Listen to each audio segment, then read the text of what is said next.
enough fundraisers who weren't crazed by the giving hotkeys thing that we would have such a great group of people here today.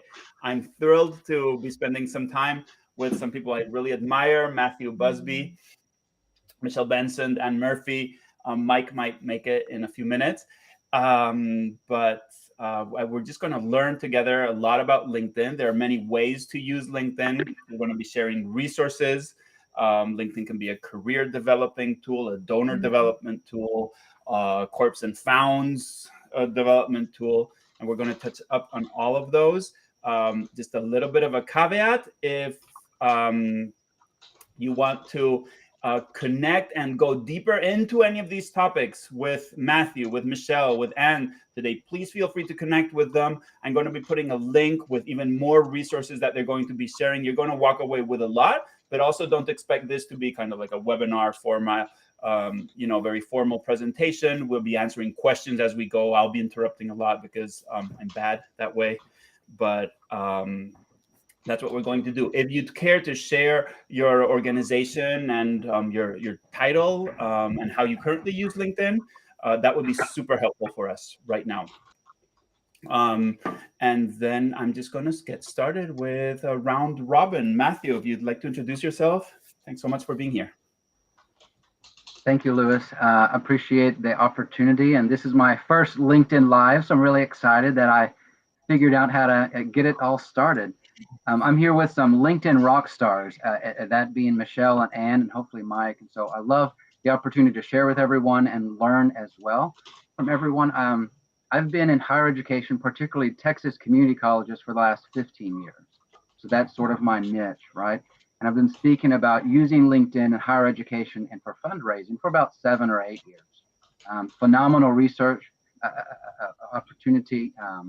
And I'm surprised that it's constantly a topic of interest. So really looking forward to sharing and listening. The last thing for me is I'm the Associate Vice President of Development at Del Mar College, Corpus Christi. Say again? Small detail. Small detail. Yeah, I know. I have the pleasure and really the honor of leading a team, a small team. We have about 15 folks. So for some places, that's a small team. For some, that's a huge team. And it's all things fundraising, alumni, communications. So that's the context from which I'm coming at this session here today. That's great. Thank you, Matthew. And it's so great to see members of your team. Hi, Alexandra, in the chat. So this is pretty great. Michelle, welcome from the other side of the pond. Indeed. Hi, everybody. It's lovely to be here from London calling. My name is Michelle Benson, and I have worked in fundraising for over 20 years, believe it or not. And I started very much on the fundraising side of the fence, in particular corporate fundraising, and worked my way up to development director for a number of pretty large charities. And then I flipped over to the other side about 12 years ago now, and started working on the funding side. And when I was on the funding side of the fence, I worked for a trust fund. And when I was working for that trust fund, I then decided to reach out to corporates, major donors, and other trust funds so we could pool our resources and not duplicate effort. So then I started working not only on my trust fund, but on the behind the scenes with major donors and behind the scenes with their wealth advisors and CR corporate teams. And one of the things I instantly noticed was, don't call us, we'll call you. Put all the barriers up, lock all the doors, don't let the fundraisers in, because by Christ, they're going to bombard us and we won't get any work done. So button down the hatch, Ang, and we'll look out there, because there's this thing called the internet. We can find you, we'll find who we want to invest in, and then we'll approach these people and we'll invest in them. And so then I very quickly started working with my portfolio of charities to say, you know what, no one wants to be chased, everybody wants to be found. So we want to find you, we don't want to be chased by you.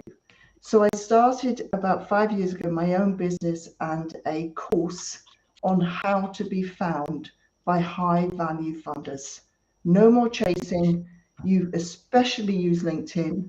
You use LinkedIn with a really good intentional strategy to put content out in the world, first domino, to pull those people into you, i.e. they're looking, put yourself in their pathway where they can find you. And so as I say, I've been doing that for 5 years. I've been particularly looking at LinkedIn, testing lots of things with lots of different fundraising groups. Happily to say it's working, and quite excited here today to maybe share some of those techniques. Awesome. And that's a trend. Thank you, Michelle. That's a trend we see increasingly in the corporations and foundations side of foundations, like closing the doors. We no longer take proposals. We will find you. That is something that we do see. And we think LinkedIn can be a great way to find the side door, kind of, so to say. Mm-hmm. There is something we do want to share today. LinkedIn has a promotion going on Giving Tuesday. If you'd like to post and you meet some conditions, they're actually giving out $1 million in ad grants as donations. And the links to that, the links to any other resources that we're talking about today will be at that link. I'm going to share it from time to time today, but it's joindpp.org/the ask. So without further ado, I see we have a newcomer here, Mike Durks, and welcome. We're just doing a round robin of intros. Hey, Liz. Sorry, I couldn't figure out the tech, but Matthew saved me, so I'm here. Yeah, my name's Mike. I run a direct response fundraising shop called Build Good. We take care of donor comms for nonprofits so they can use all their internal time, their internal resources to build one-on-one relationships with donors. That's the stuff that you can only do in-house. You can't outsource that stuff. So we come in, we take care of a lot of your donor comms and give you back your time. Great. And Mike, you have been super successful using LinkedIn yourself, right? As kind of a brand building exercise and a client development tool. Yeah, I'm not sure if you can hear me. It looks like I'm having some connectivity issues, but I use LinkedIn to find my people, the people that I want to hang out with, people who get what it's like to work in individual giving, annual giving, to be a frontline fundraiser, and LinkedIn has been invaluable for that, more valuable than going to a conference, which I'm not against conferences. I get to go to a conference on LinkedIn every single day and hang out with people and learn from them. Awesome. Well, we'll wait for those issues to resolve themselves. But in the meantime, it's so great to see all of you. Thanks for all your chat activity. If you have questions as we go, please put them in there. And I'm going to ask Matthew in a moment to share some information with us as to what his experience has been. I know he's presented at conferences on using LinkedIn as a fundraising and engagement tool, but we'd love to hear from you. How you have used it in the past. Has it mostly been kind of like I'm looking for the next job kind of place, or have you been able to interact with donors? Matthew, we'd love to learn from you. I think, Anne, sorry to jump in, Lewis. Anne, have you been able to introduce yourself as well? No. Yeah, why don't I do that really quickly? It's okay, Lewis. So hi, everybody. I'm Anne Murphy. I'm like the LinkedIn cheerleader on the call. I made a decision about 18 months ago to show up on LinkedIn as myself. All of us have to decide, do we show up as ourselves or do we show up as a rep of our organization?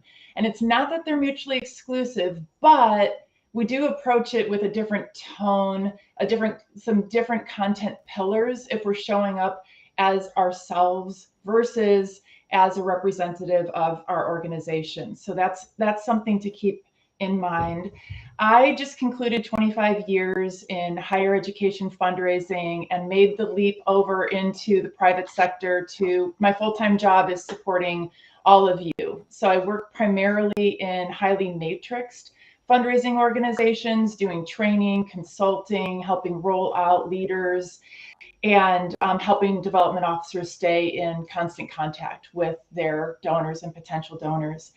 I'm a huge fan of LinkedIn as a platform in general because of the ethos is more about how can we help each other? How can we contribute to the community more so than some of the other social media platforms, which are more like I use the example of Instagram. Like Instagram is more about people connecting to us and our lives and like what's really good about our lives, whereas LinkedIn is about how can I bring my goodness to you? How can I benefit community, you, your friends, your colleagues, your organization?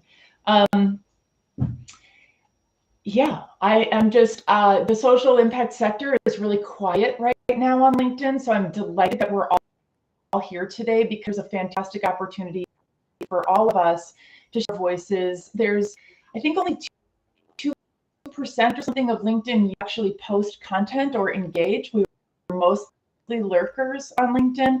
So there's this great opportunity for us to begin getting more of the share of attention, and Giving Tuesday is a perfect example of that. So I'm here to be in your corner and cheerlead you to have a LinkedIn presence, and I'll be sharing some of the ways that you can do that. Louis, thanks for having me. Oh my goodness! I practically what a horrible host. I apologize, and I thank Matthew for the save. Everybody connect with these folks because they do preach what they're going to share with you today, which is they're active, they share quality content, and they start conversations. Which, in my humble experience, I have an anecdote to share, which is that my wife actually, when we were starting our relationship, prohibited that I interact on any type of chat platform with her. She said I was horrible, and that would end us literally. So actually, LinkedIn is a place where I could be the authentic Louis and kind of the nerdy type of, what about this type of thing? And has anybody ever thought about this? And have some quality conversations. So it is a great place. Let's just get this started with the content. Oh, somebody was asking, Anne, define matrixed organization. Like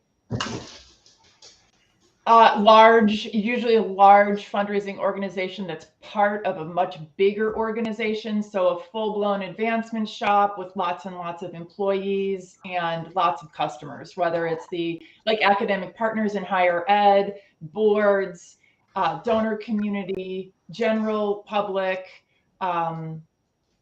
versus kind of on the other side of the spectrum would be a small nonprofit organization.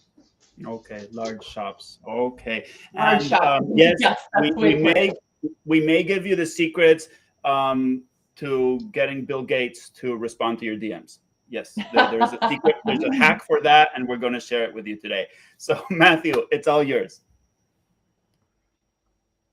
Thank you, Louis, and thank you again for everybody. I love seeing the chats coming in, people from all over the country and even the world today. So I'll just share a little bit. I've been privileged to be able to share for the last 7 or 8 years about LinkedIn, because there's been a gap in the higher education world, both for universities and community colleges, in the utilization or even understanding of LinkedIn as a platform. I think in a lot of places, platforms, you have to ask yourself, is this a fad or is this going to stay, right? There's so many different opportunities. I can certainly say I think LinkedIn is here.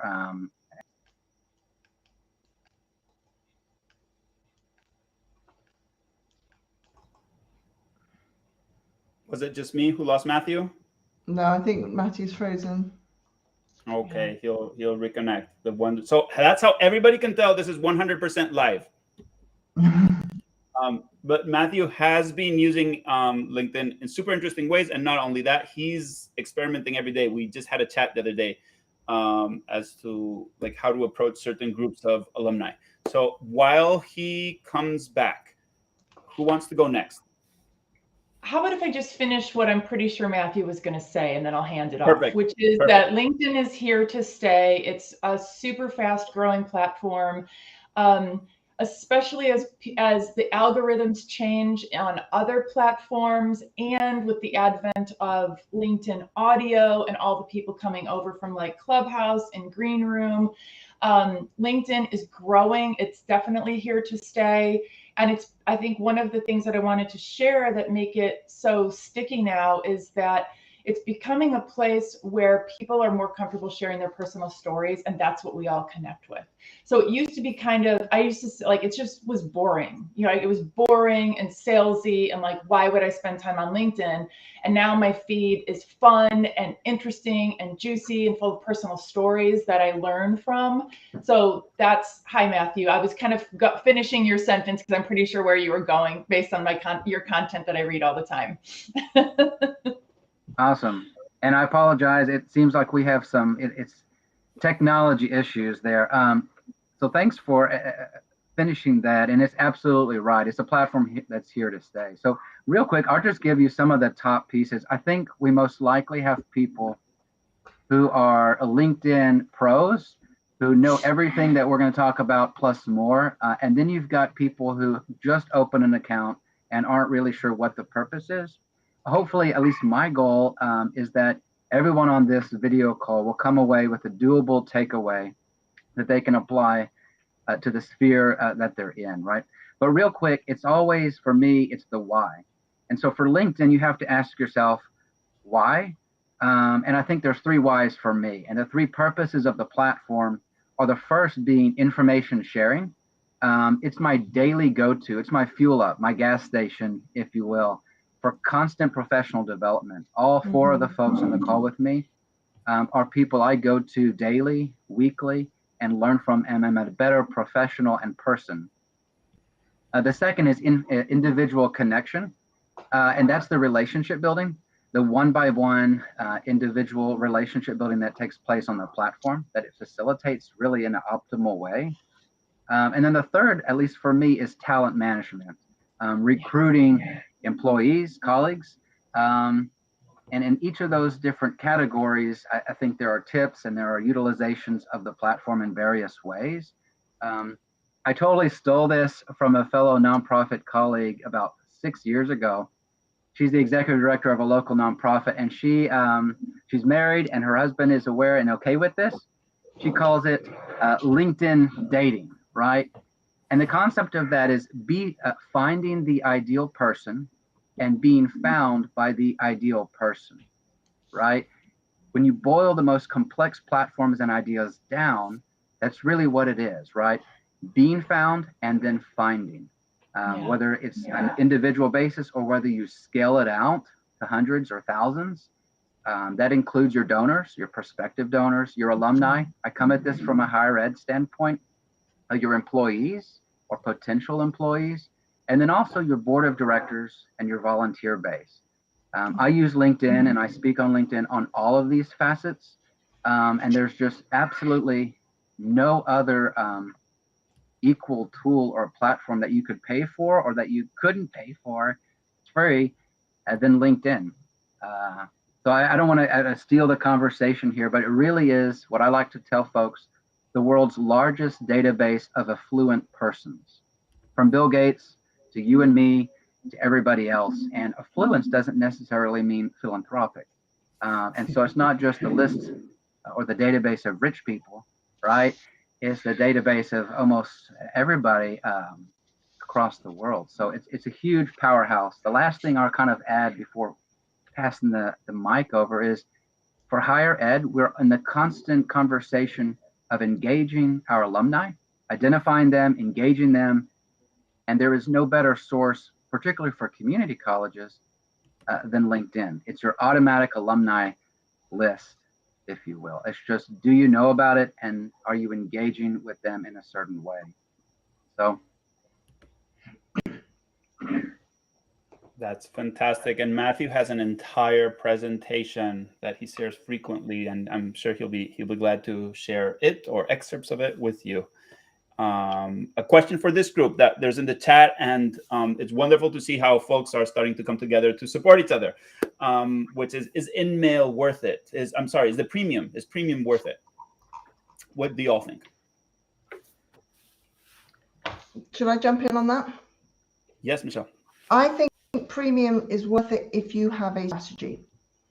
If you are going on to LinkedIn and just using it as a directory to find people and then spamming them with direct messages, or all your content is just an ad that you're not really paying for and it's just an ad, then LinkedIn you haven't really got an intentional strategy. So while premium will give you better search tools or who viewed your profile, more details, etc. on that, if you haven't really got a strategy, it's not worth it.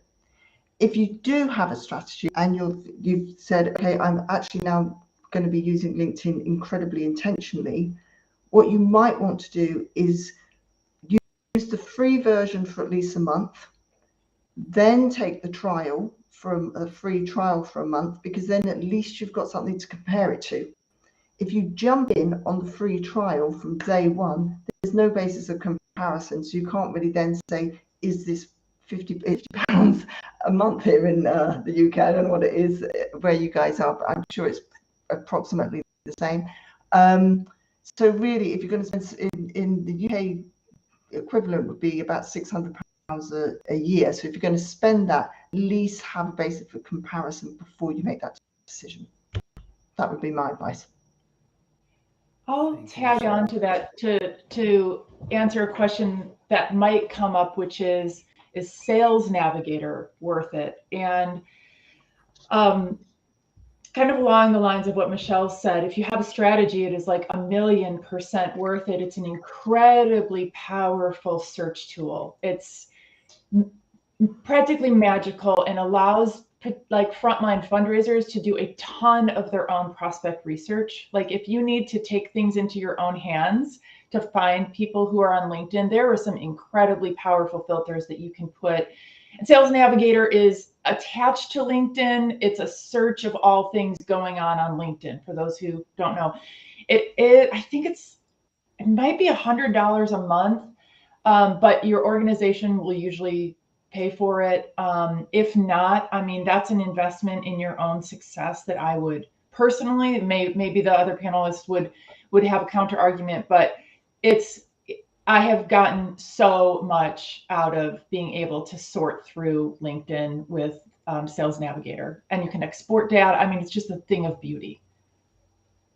Yeah, that wonderful. And I think full disclosure, because we're kind of fans here, but it is to say that all of us are independent, have independent opinions. I don't think any of us has a business relationship with LinkedIn. I was in the Creator Accelerator program that LinkedIn had. So yes, I'm a huge fan, but all of this advice is from folks who are making their own mind about things, as we encourage you to do too. We're genuinely trying to be helpful. I will. Can I add something here? I don't have Premium and I don't have Sales Navigator, and I should be getting Sales Navigator, and I probably will in the future. But I've been doing a thing where I'm challenging myself to get the most out of the free version, and so I can share with you that depending on your strategy, like Michelle said.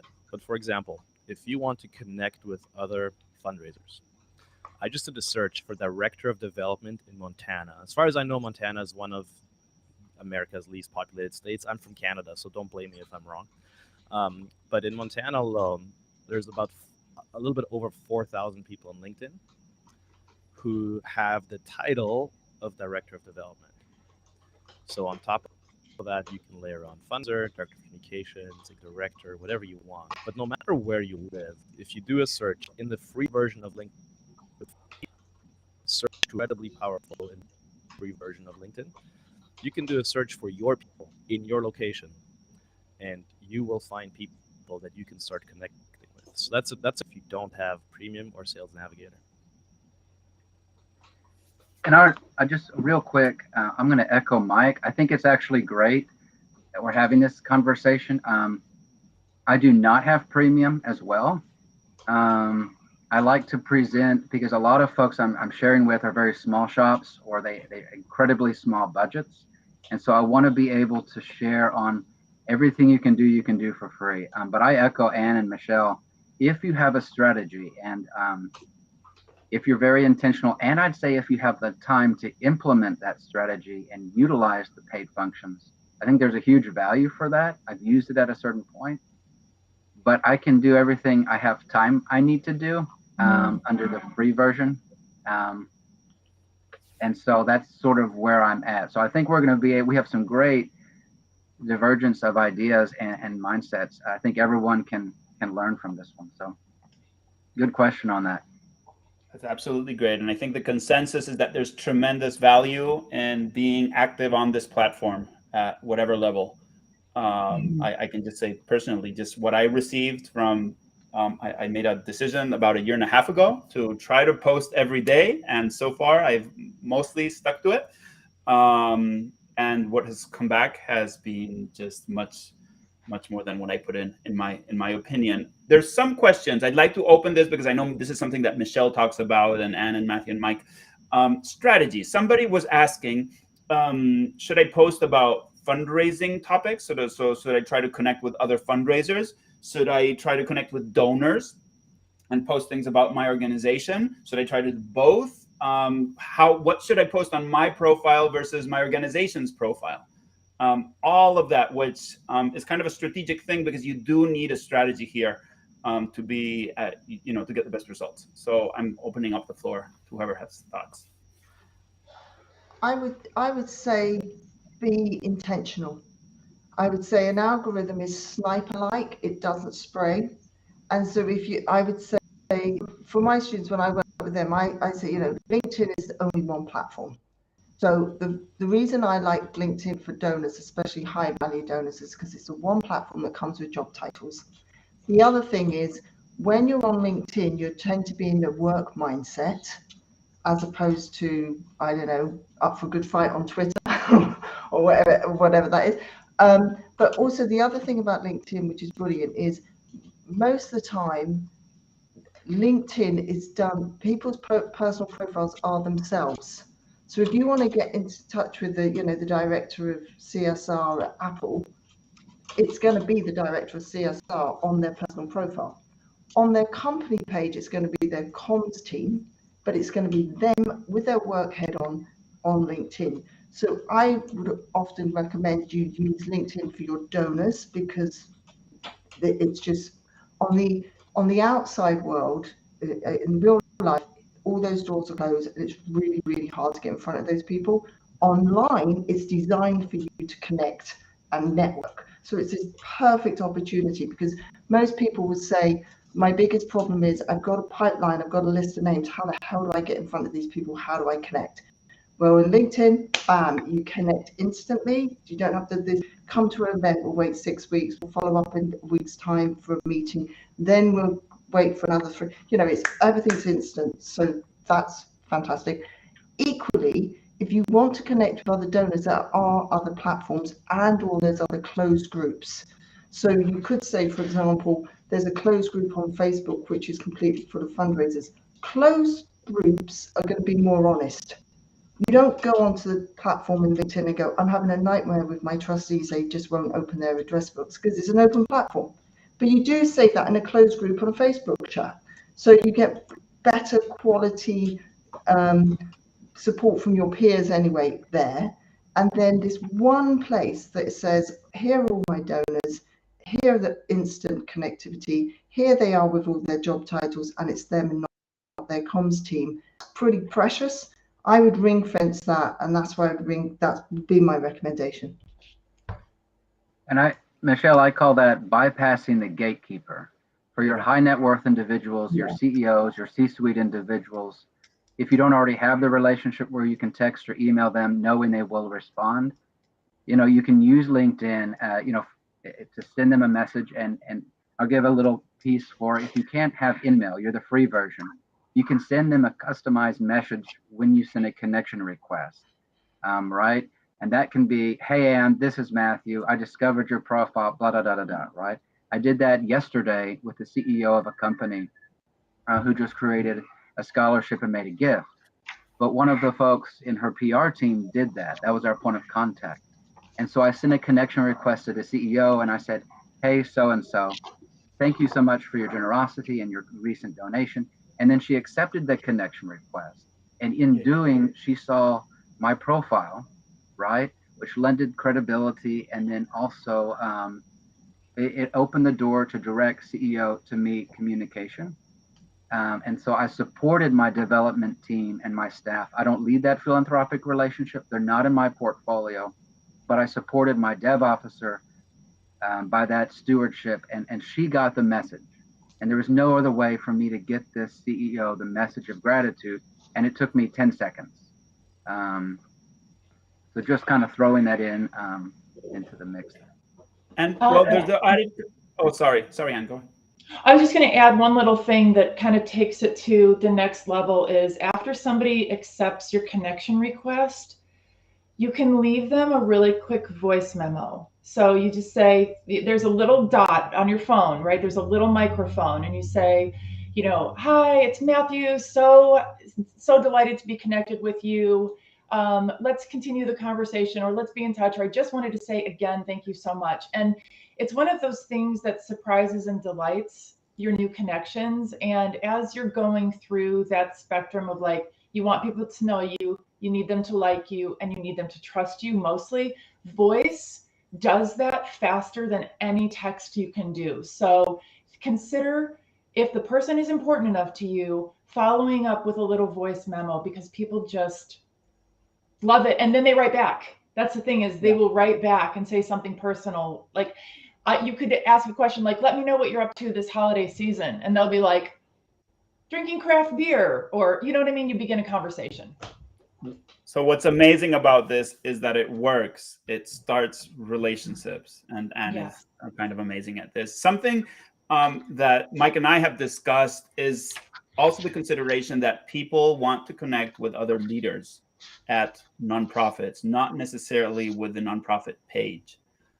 So like Matthew noted, I've experienced that. There have been people that have been successful at building organizational pages on LinkedIn, but that people-to-people connection is just so much powerful. Mike, is that what you found too? Yeah, and I want to tag on to what Ann said, because somebody did this to me the other day, and I thought it's brilliant, so I'm going to start doing it. Somebody sent me a video, like not even a voice memo, like they sent me a video. And they were just like, hey, Mike, and it wasn't selling, it wasn't anything. It was just like, we connect with you, took a look at your profile, noticed this, and this. And I was like, oh man, that was thoughtful. It can come as creepy, I think, creepy to sort of gauge how often you're going to do that, if you're going to say. But that's a pretty powerful thing, because I thought I knew that person immediately. Now, Ann's been posting a lot of videos on LinkedIn, and we can get into organic video, because Ann and I were on a Zoom call for the first time, and I already knew Ann. I've been watching her videos for a year now. And Ann was like introducing herself ahead of our call. I was like, no, wait, I know you. You don't have to intro yourself. I feel like I totally know you already, because Ann just slays on LinkedIn. So I think that's totally point on. It's even in B2B, we sometimes think of major donor fundraising as reaching out to corporates or whatever. There's still a person that's running that shop. There's still a person running the page. So that's always your best foot forward, is lead with who you are and show up for the people who you want to show up for, and you need to worry about it. I wanted to just let people know that one of the resources that is going to be at the link that Lewis is sharing, I have a LinkedIn starter kit that will teach you how to where you have your profile photo, you can actually make that into a video too. And then there's also a little audio piece where you can record your voice saying, hi, welcome to my profile, love to connect with you. And in that starter kit, you'll have instructions to do that. So as we kind of point out little benefits and features, know that, if you're multitasking and you're watching the chat and you're listening to us and you're looking at your own LinkedIn profile, you will have a guide for this afterward. Ann, do you want to go ahead and work on my profile? I feel like it needs some of your magic. I would love to share with the group just a few tips on how to present yourself to the world in a way that allows people to know what the heck to do with you. So Lewis is going to go onto the hot seat. I'm not going to do a teardown. I'm just going to give you all a couple of practical tips. Okay, let's try to get that going. So something I didn't know, it turns your header image into whatever LinkedIn Live you have going on at that same moment. So that's a new Does it one. really? That is so cool. Okay. So a couple of things right off the bat. I mean, one of the things that's so beautiful about this is that because it's currently streaming, that we're here, of course, people are getting to know Lewis. If it wasn't streaming, you'd want to have a banner that indicates something about who you are in the world. It could be an outdoorsy photo because you like outdoorsy stuff and you want people to get to know you that way. It could be your logo. It could be a representation of your university. And all this stuff is in the starter kit. Super easy to do. Then you see Lewis's profile photo, and I'm guessing that everybody here would use a kind of businessy aesthetic. You want to be facing, face to camera. You want to be smiling and looking approachable like Lewis does. And you want it to be within the last 5 years. That's important. Just like Matthew mentioned, like LinkedIn dating, like nobody wants to go on a dating site and see some person from like 20 years ago and then find out they're actually not like that they connected with.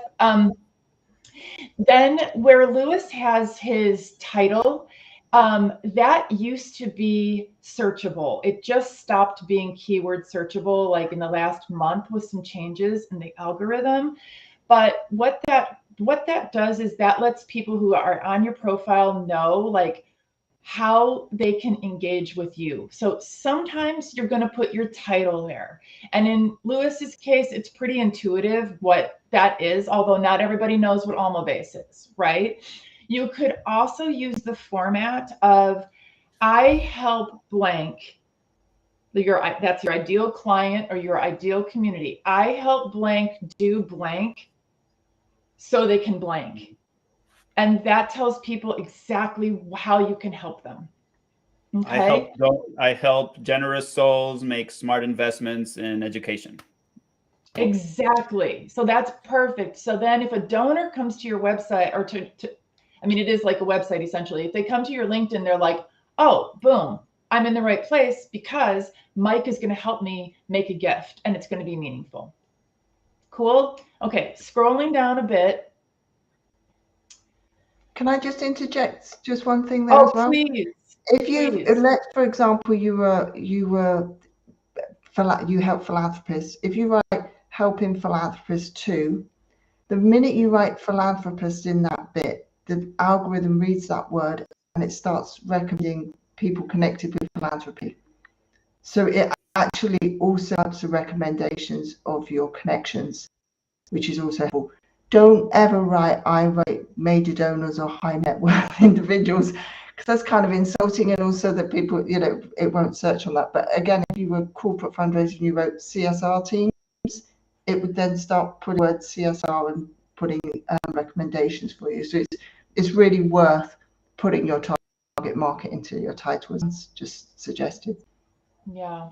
And you want to reinforce that later in your profile, and I'll share that because LinkedIn is going back and forth on whether those words are searchable, and they may not be pumping the algorithm right now. So the featured section is a really nice place for you to add evergreen content that's like right, and evergreen just means it's always going to be relevant.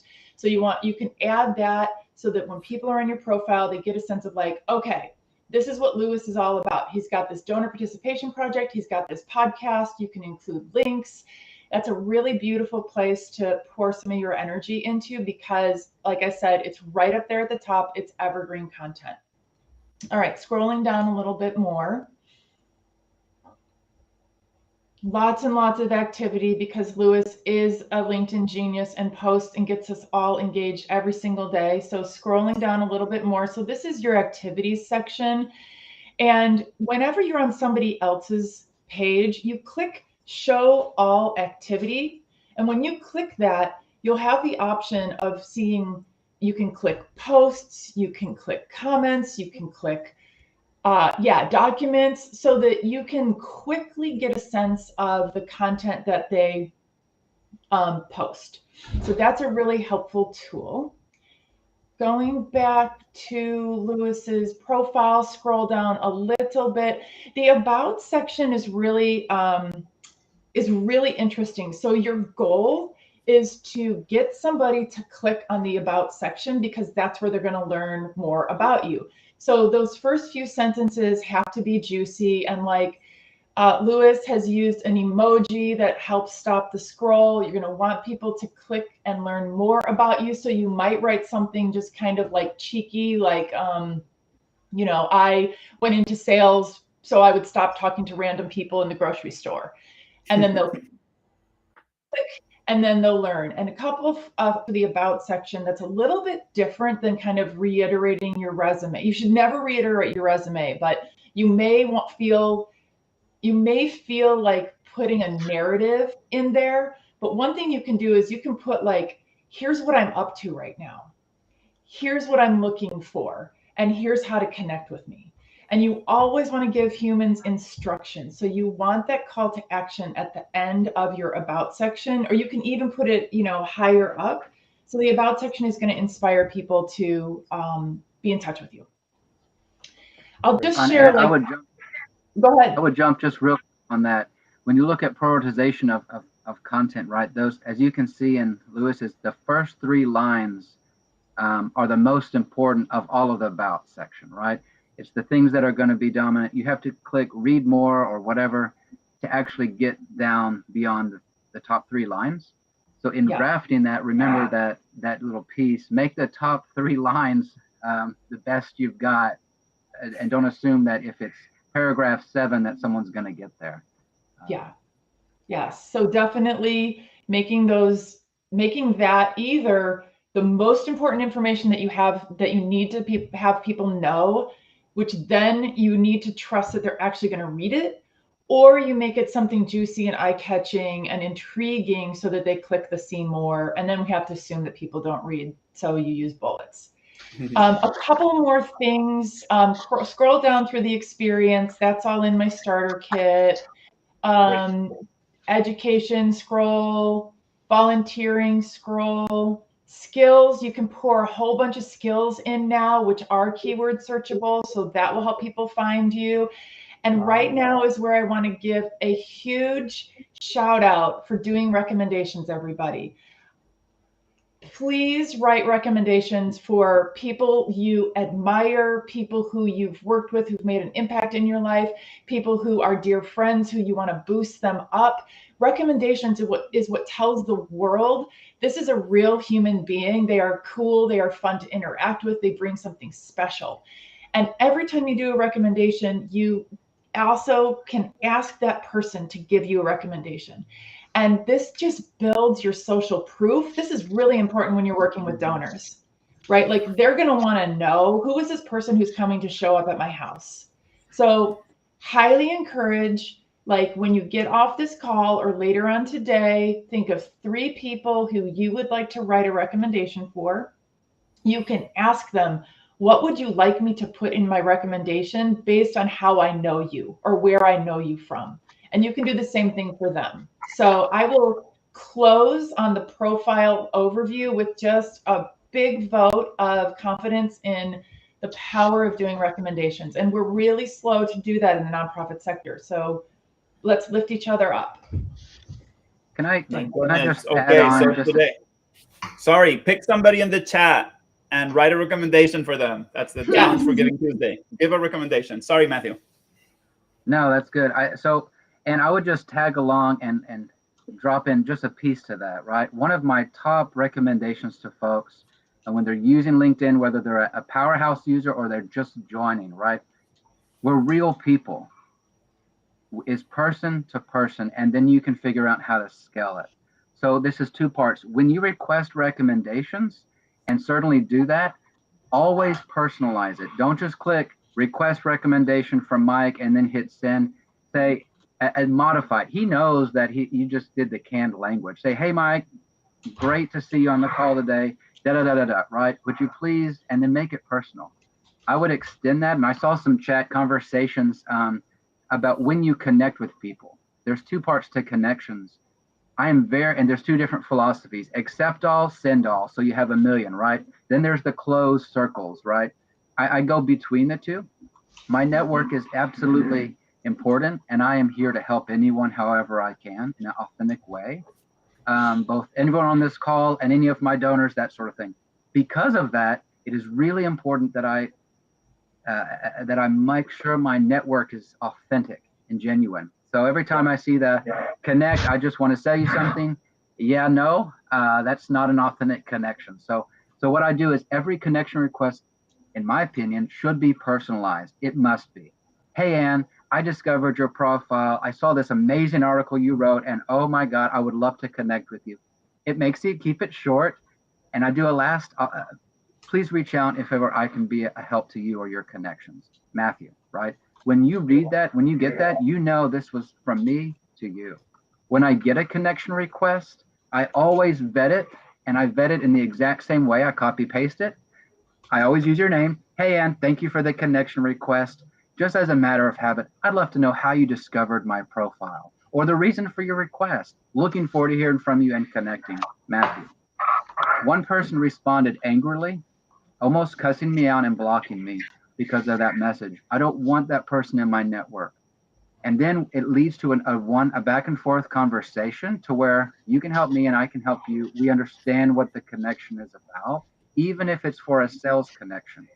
I truly am an open networker, but I really think that improves the quality of your network and the authenticity of human to human interaction. So when you connect from your cell phone without the app, you can't personalize it unless you have the app. When you're on a computer, you need to take that one extra step of hitting add a note. So connect with Matthew, add a note. Don't send the blurb, that's the standard. Take 10 more seconds, it really is worth it. Anyway, our stop going about that, but I really think that's an important piece of that human to human connection. So. Thanks, Matthew. Sorry, go ahead. If people on this call haven't connected with Russell James yet on LinkedIn, you should send him a connection request just to see how he handles it, because he sends you a beautiful message after you've connected with him, sending you a lot of free stuff. He's not selling you anything. He's basically saying, if you connect with me, I'm assuming you're interested in gifts and wills. Check this out. I've done a ton of research. I've distilled it down. Here's like the top 5 things that are completely free that you should have in your toolkit. A really good example of somebody who does it well. Adds tons of value at the front end. Yeah, thanks for the reminder. And like the first thing on his list is like 5 books that he's giving out for free. It's amazing.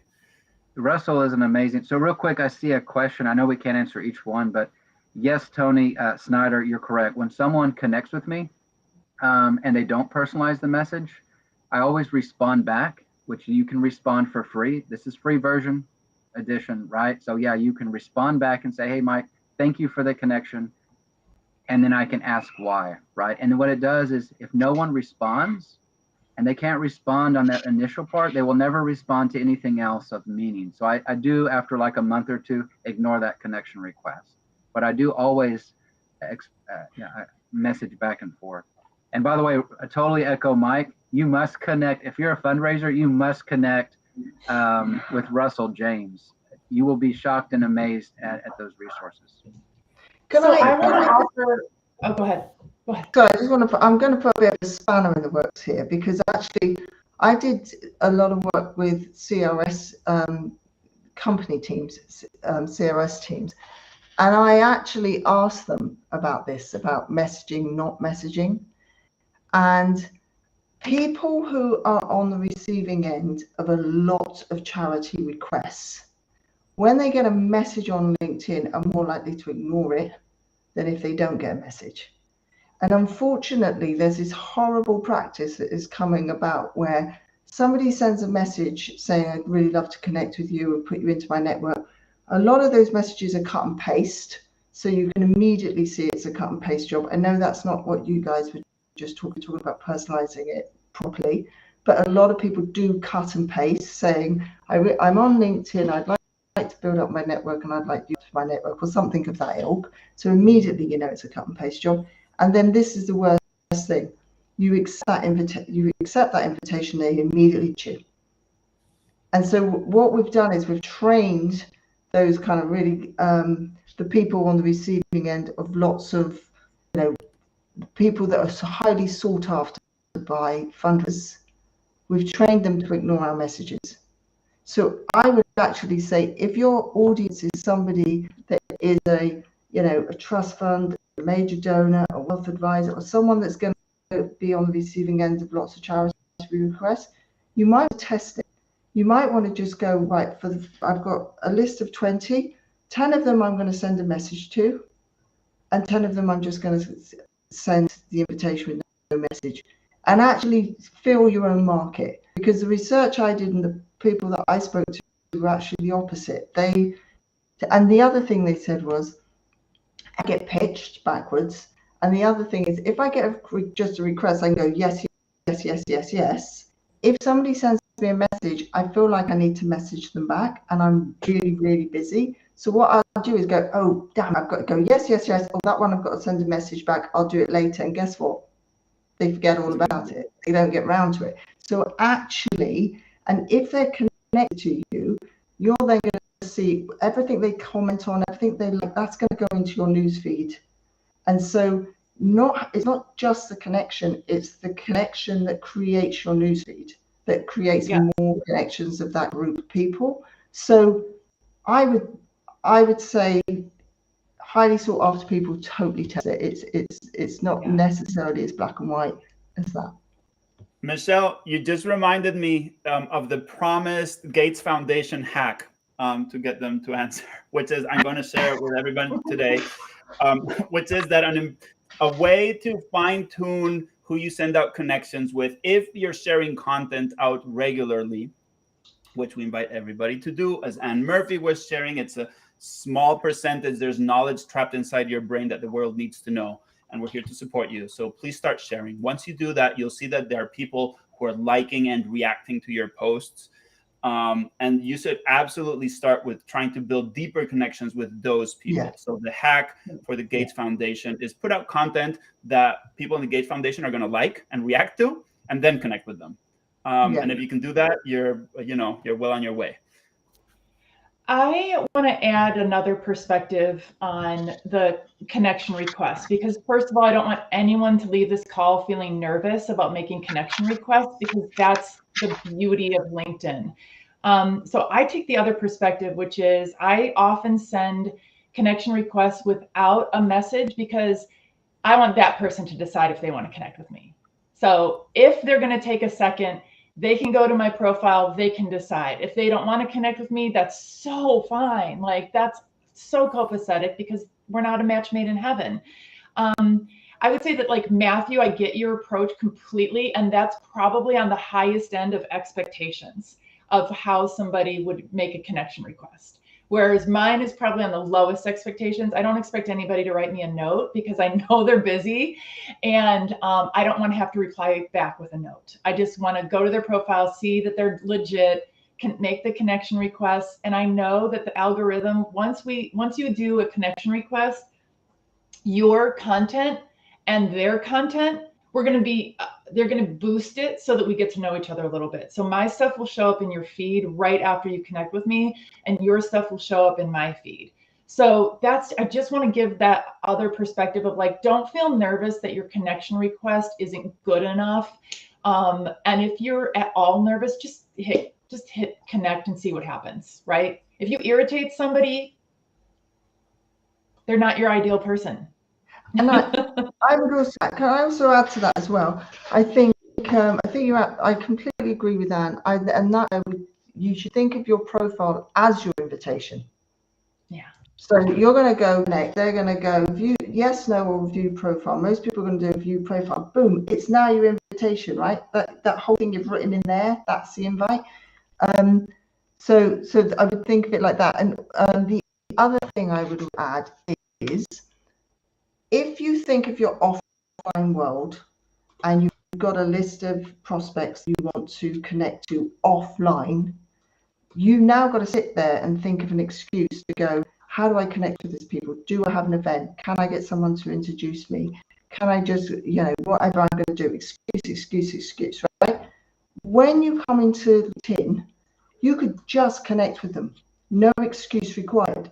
If you tell yourself, every time I connect with someone, I've got to write a message, the offline problem is now working. You've not got to come up with the excuse to how am I going to send the message. The exact problem that is your massive problem offline, you've just brought in here. It doesn't exist here. You could just send the connection and answer. They can go yes, no, yes, no, yes, no. You will find so many people will say yes, because people love to build up their own network. And especially if your profile has already said, partnering with CSR teams or helping philanthropists, you've already demonstrated you're in the world. Plus, the more you build up your connections, when you send those connections, it'll say you've got 5 mutual connections or 10 mutual, which gives that social proof for people's success as well. So really, just don't take the offline problems online, because the beauty of this place is they don't exist here unless you create them for yourself. Yeah. An easy way to increase your chances of somebody connecting with you is before you ask them to connect, you can go on their profile, you can leave a thoughtful comment on something that they posted. And make sure it's thoughtful. Yeah. Not just like, awesome, good job, this is so good. Like, actually engage with it a little bit. And you can even do this multiple times. You can leave multiple thoughtful comments for a few days before you connect with them. It is such a better way of connecting with somebody because you've actually contributed to their own content performing better on LinkedIn. You've engaged with them. You show that you care. You're leading with value. And if people are listening to this and they're overwhelmed by all these amazing things you could be doing on LinkedIn, the gold is in the comments. Just start commenting on other people's stuff. If you don't know what to post, just start commenting on other people's stuff. Be thoughtful about it. That will also ensure that people start connecting with you. All of a sudden, you're getting requests for connections, right? Michelle mentioned the Bill Gates Foundation. You can look them up on LinkedIn. You can see all the employees of the Bill Gates Foundation. You can go to their profiles, and all you can do is start interacting in a positive and genuine and thoughtful way with their content. You could just do that without even asking them to connect. And you don't know, maybe they'll ask you to connect. Good things will happen. I can almost guarantee that. They're familiar with you already because you've contributed positively. Yeah. When I would jump in, the last thing I would say, and everyone shouldn't agree on every topic, certainly. I believe quality over quantity. And in my world, those individual relationships, it gives me a starting point for knowing how did I connect with Lewis when 10 years happens. And I can go back and I see, oh, I said, hey, thanks for connecting with me from the AFP conference in New Orleans. It was awesome. So it's a relationship management method. It all depends upon your audience, like Michelle and Ann and were saying, right? Your CSR folks, it's just part of their job, right? Your individual CEO donor, I'll tell you right now, their network is most of them small. And so you need to make a case for why they should take a stranger into their network. Based upon that network, you have access to their email, their cell phone, direct messaging. I mean, it isn't just an open door. It allows you, so I mean, there's different, I really say tailor it, but I think the biggest thing is the authentic connection, whether it's commenting initially, or I think Ben Mueller mentioned, he just hits connect, like Ann and Michelle mentioned, but then he follows up with the once post the exception, the connection acceptance, then he sends a message. It says, hey, Michelle, thanks for accepting my connection request. Love your content and can't wait to stay connected. That's another method. I think That's what I do.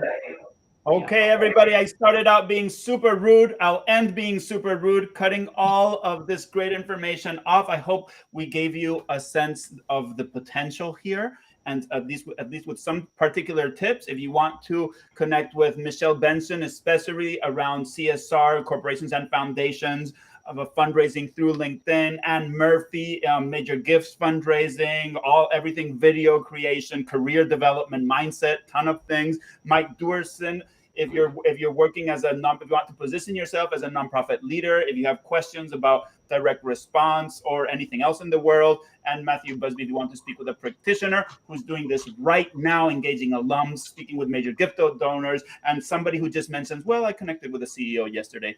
I think you'll gain tremendous benefit from all of this. We're super grateful to have you. There's a link that I'll put right on the screen where we'll have more resources for you from all of these great people.